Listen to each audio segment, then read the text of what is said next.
നമസ്കാരം, മലയാളി വാർത്തയിലേക്ക് സ്വാഗതം. എല്ലാ കണ്ണുകളും ഇപ്പോൾ ഇറാനിലോട്ട് ഉറ്റുനോക്കുകയാണ്. എല്ലാ അമേരിക്കക്കാരും ഉടൻ ഇറാൻ വിടണമെന്നാണ് ഇപ്പോൾ ഇറാനിലെ യുണൈറ്റഡ് സ്റ്റേറ്റ്സ് വെർച്വൽ എംബസി അറിയിപ്പ്. ഇറാനെതിരെ ആക്രമണ ഭീഷണി മുഴക്കിയതിന് പിന്നാലെയാണ് US ഇറാനിലുള്ള അമേരിക്കൻ പൗരന്മാർക്ക് മുന്നറിയിപ്പ് നൽകിയത്. ഇരു രാജ്യങ്ങളും തമ്മിലുള്ള പ്രശ്നങ്ങൾ വർദ്ധിച്ചു വരികയാണെന്നും അക്രമ സാധ്യതയുള്ളതിനാൽ അമേരിക്കക്കാർ ഇറാൻ വിടണമെന്നുമാണ് മുന്നറിയിപ്പ്. ഇറാൻ ഭരണകൂടം സുരക്ഷാ നടപടികൾ ശക്തമാക്കിയ സാഹചര്യത്തിലാണ് അമേരിക്കൻ എംബസി നിർദ്ദേശവുമായി രംഗത്തെത്തിയത്. ഇറാനിൽ നിന്ന് അമേരിക്കയിലേക്കും തിരിച്ചുമുള്ള വിമാന സർവീസുകളിൽ പലതും റദ്ദാക്കുകയോ പരിമിതപ്പെടുത്തുകയോ ചെയ്തിട്ടുണ്ട്. ജനുവരി 16 വരെ നിരവധി വിമാന സർവീസുകളാണ് നിർത്തലാക്കിയിരിക്കുന്നതെന്നും എംബസി അറിയിച്ചു.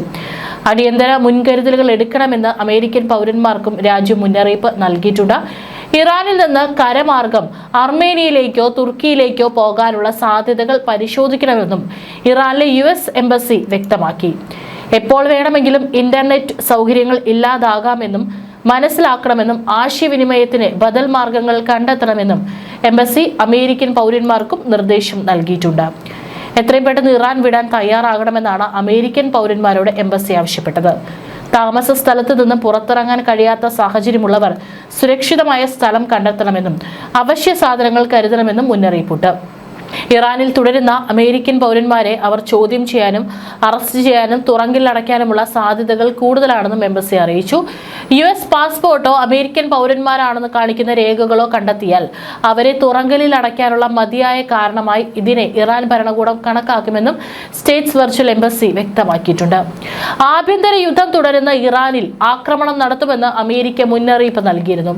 ഇതിന് പിന്നാലെയാണ് ഇറാനിൽ തുടരുന്ന അമേരിക്കൻ പൗരന്മാർക്കും എംബസി ജാഗ്രതാ നിർദ്ദേശം നൽകിയത്. അതേസമയം അമേരിക്കയ്ക്കെതിരെ ഇറാൻ ആക്രമണത്തിന് മുതിർന്നാൽ മുൻപ് ഒരിക്കലും ഉണ്ടാകാത്ത തരത്തിൽ തിരിച്ചടിക്കുമെന്നും ട്രംപ് ഭീഷണി മുഴക്കിയിരുന്നു. ഭരണകൂട വിരുദ്ധ പ്രക്ഷോഭം ശക്തമായ ഇറാനിൽ സൈനികമായ ഇടപെടൽ ആലോചിച്ച് അമേരിക്കൻ പ്രസിഡന്റ് ഡൊണാൾഡ് ട്രംപും രംഗത്തെത്തിയിരുന്നു. സൈനിക ഇടപെടൽ ഉൾപ്പെടെയുള്ള ശക്തമായ നീക്കങ്ങളാണ് ആലോചിക്കുന്നതെന്നും ട്രംപ് മാധ്യമങ്ങളോട് പറഞ്ഞു. ഏറെ ഗൗരവത്തോടെയാണ് ഇറാനിലെ സ്ഥിതിഗതികൾ നോക്കിക്കാണുന്നതെന്നും ശക്തമായ സൈനിക നീക്കമുണ്ടാകുമെന്നും ട്രംപ് പറഞ്ഞിരുന്നു. ഇറാനിലെ സ്ഥിതിഗതികൾ സൂക്ഷ്മമായി നിരീക്ഷിച്ചു വരികയാണ്. ഓരോ മണിക്കൂറിലും ഇറാനിലെ സ്ഥിതിഗതികളെക്കുറിച്ചും തനിക്ക് വിവരം ലഭിക്കുന്നുണ്ടെന്നും ട്രംപ് വ്യക്തമാക്കി. ഇറാനിൽ നടക്കുന്ന ആഭ്യന്തര പ്രക്ഷോഭത്തിൽ ഇതുവരെ 490 പേർ കൊല്ലപ്പെട്ടതായാണ് ഔദ്യോഗിക വിവരം. 48 സുരക്ഷാ ഉദ്യോഗസ്ഥരുടെ മരണവും സ്ഥിരീകരിച്ചിട്ടുണ്ട്. അതേസമയം പ്രതിഷേധക്കാർക്ക് പിന്നിൽ അമേരിക്കയും ഇസ്രായേലുമാണെന്നാണ് ഇറാൻ നേതൃത്വത്തിന്റെ ആരോപണം. ഈ രാജ്യത്തെ ആക്രമിച്ച അതേ ആളുകളാണ് നിലവിലെ അസ്വസ്ഥതയ്ക്ക് കാരണമെന്നായിരുന്നു ഇറാൻ പ്രസിഡന്റ് മസൂദ് പെസഷ്കിയാന്റെ പ്രതികരണം. ഇറാനിയൻ സർക്കാർ ഇരട്ട പൗരത്വം അംഗീകരിക്കുന്നില്ലെന്നും US ഭരണകൂടം പ്രസ്താവിച്ചിട്ടുണ്ട്. തൽഫലമായി ഈ പൗരന്മാരെ പൂർണ്ണമായും ഇറാനിയൻ പൗരന്മാരായി കണക്കാക്കാം. കർശനമായ ഇറാനിയൻ നിയമങ്ങൾക്ക് വിധേയമാക്കാം. US പാസ്പോർട്ടോ US ബന്ധങ്ങളോ ഏതെങ്കിലും തെളിവോ പ്രദർശിപ്പിക്കുന്നതും അറസ്റ്റിന് കാരണമായേക്കാം. ഇറാനിൽ US എംബസി ഇല്ലാത്തതിനാൽ പ്രതിസന്ധിയിലായ പൗരന്മാർക്ക് സർക്കാർ സഹായം ലഭിക്കുന്നത് മിക്കവാറും അസാധ്യമാണ്. ഇറാനിലെ പ്രതിഷേധങ്ങളെ അടിച്ചമർത്താൻ സർക്കാർ ഇന്റർനെറ്റ് പൂർണ്ണമായി ഉപരോധിച്ചിരിക്കുകയാണ്. മനുഷ്യാവകാശ ലംഘനങ്ങൾ മറച്ചുവെക്കാനുള്ള ശ്രമമാണ് ഈ വിലക്ക് എന്ന് ആംനസ്റ്റി ഇന്റർനാഷണൽ പറയുന്നു. Lufthansa, Emirates, Turkish airlines, Qatar Airways തുടങ്ങി പ്രമുഖ വിമാന കമ്പനികൾ കലാപം കാരണം അവരുടെ സേവനങ്ങൾ പരിമിതപ്പെടുത്തുകയോ റദ്ദാക്കുകയോ ചെയ്തിട്ടുണ്ട്. ടെഹ്റാനിലെ ഇമാം ഖൊമൈനി അന്താരാഷ്ട്ര വിമാനത്താവളം ഏതാണ്ട് ഒറ്റപ്പെട്ടതിനാൽ യാത്രക്കാർക്ക് പുറത്തിറങ്ങാൻ പ്രയാസമാണ്. പ്രതിഷേധക്കാരെ അടിച്ചമർത്താൻ സൈനിക ഇടപെടൽ ഉണ്ടാകുമെന്നാണ് US പ്രസിഡന്റ് ഡൊണാൾഡ് ട്രംപ് തള്ളിക്കളഞ്ഞിട്ടില്ല. ഇറാൻ ഒരു ചുവപ്പ് രേഖ ലംഘിച്ചാൽ അമേരിക്ക ശക്തമായ സൈനിക നടപടി സ്വീകരിക്കുമെന്നാണ് വൈറ്റ് ഹൗസ് അടക്കം സൂചിപ്പിച്ചിരിക്കുന്നത്. പ്രകടനങ്ങളിൽ നിന്ന് വിട്ടുനിൽക്കാനും ആവശ്യത്തിന് ഭക്ഷണവും വെള്ളം സംഭരിക്കാനും സുരക്ഷിതമായ സ്ഥലത്ത് അഭയം തേടാനും US പൗരന്മാരോട് നിർദ്ദേശിച്ചു. ഇറാനുമായി വ്യാപാരത്തിൽ ഏർപ്പെടുന്ന രാജ്യങ്ങൾക്ക് 25% താരിഫ് ഏർപ്പെടുത്തുമെന്നും അമേരിക്കൻ പ്രസിഡന്റ് ഡൊണാൾഡ് ട്രംപിന്റെ പ്രഖ്യാപനത്തോട് പ്രതികരിച്ചും ഇറാൻ രംഗത്ത് വന്നിട്ടുണ്ട്. ഒറ്റപ്പെടുത്താനുള്ള നീക്കങ്ങളെ ചെറുക്കുമെന്നും രാജ്യം യുദ്ധത്തിന് സജ്ജമാണെന്നും ഇറാൻ വിദേശകാര്യമന്ത്രി അബ്ബാസ് അറാഖ്ചി വ്യക്തമാക്കി. അന്തസ്സോടെയുള്ള ചർച്ചകൾക്ക് തയ്യാറാണെന്നും അദ്ദേഹം കൂട്ടിച്ചേർത്തു. ഇറാന് നേരെ ആക്രമണമുണ്ടായാൽ ഇസ്രായേലും അമേരിക്കൻ കപ്പലുകളും തങ്ങളുടെ ലക്ഷ്യമായിരിക്കുമെന്നും ഇറാൻ പാർലമെന്ററി സ്പീക്കർ നേരത്തെ മുന്നറിയിപ്പ് നൽകിയിരുന്നു. അതേസമയം ഇറാനിൽ ഭരണകൂട വിരുദ്ധ പ്രക്ഷോഭം 3-ാം വാരത്തിലേക്ക് കടക്കുമ്പോൾ രാജ്യം അതീവ ഗുരുതരമായ സാഹചര്യത്തിലൂടെയാണ് കടന്നു പോകുന്നത്.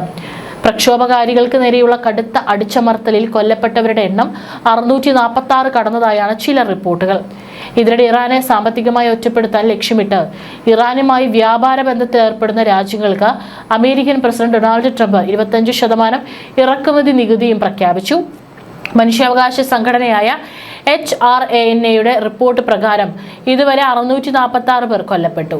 ഇതിൽ 524 പ്രക്ഷോഭകരും 48 സുരക്ഷാ ഉദ്യോഗസ്ഥരും ഉൾപ്പെടുന്നു. 10,000-ലധികം പേർ അറസ്റ്റിലായിട്ടുണ്ട്. ഇറാൻ ചുവപ്പ് രേഖ മറികടക്കുകയാണെന്നും സൈനിക നടപടി ഉൾപ്പെടെയുള്ള ശക്തമായ നീക്കങ്ങൾ പരിഗണനയിലാണെന്നും ട്രംപ് മുന്നറിയിപ്പ് നൽകി.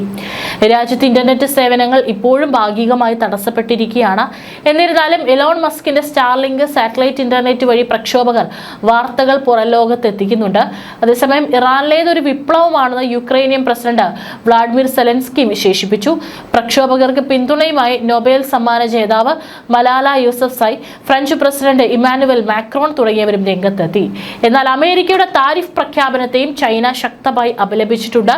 ഇത്രയും ദിവസമായിട്ടും ഒരുപാട് ആളുകളാണ്, ഏകദേശം 500-ലധികം ആളുകളാണ് മരണപ്പെട്ടിരിക്കുന്നത്.